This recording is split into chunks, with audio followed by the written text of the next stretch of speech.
Bonjour à vous, Pierre Bénazé. Vous êtes à Bruxelles pour France 24. Cet accord, il est souhaité Bonjour. par certains, contesté, rejeté par d'autres, mais accord signé quand même ce samedi au Paraguay, Pierre.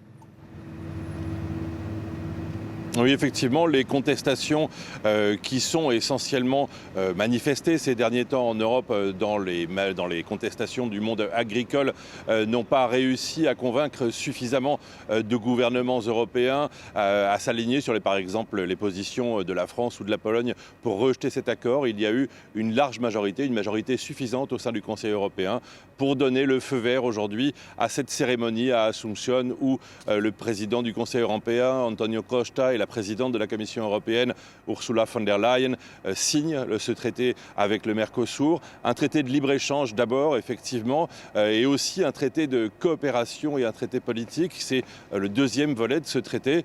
Et c'est d'ailleurs sur cet aspect géopolitique qu'ont insisté à la fois le président paraguayen dans son discours et la présidente de la Commission européenne ensuite. C'est un choix qui est fait pour un monde basé sur des règles, un monde aussi où l'Amérique latine ne peut pas être la proie des ambitions américaines. Ça n'a pas été dit expressément, mais on sent bien que cet argument de recréer un monde un peu plus stable après les offensives des droits de douane américains fait aussi partie des motivations qui l'ont emporté pour arriver à avoir la majorité au sein du Conseil européen. La signature est donc faite. Reste maintenant plusieurs écueils à passer. Il y aura d'abord le Parlement européen qui, dès mercredi prochain, veut saisir la Cour de justice de l'Union européenne. S'il y a une majorité pour cette saisine, c'est de mauvais augure pour la suite parce qu'on sait que les majorités ne sont pas acquises au sein du Parlement européen et il faut son feu vert pour lancer l'accord de libre-échange. Entre ensuite en jeu le deuxième bout du parcours, celui du volet politique et de coopération justement.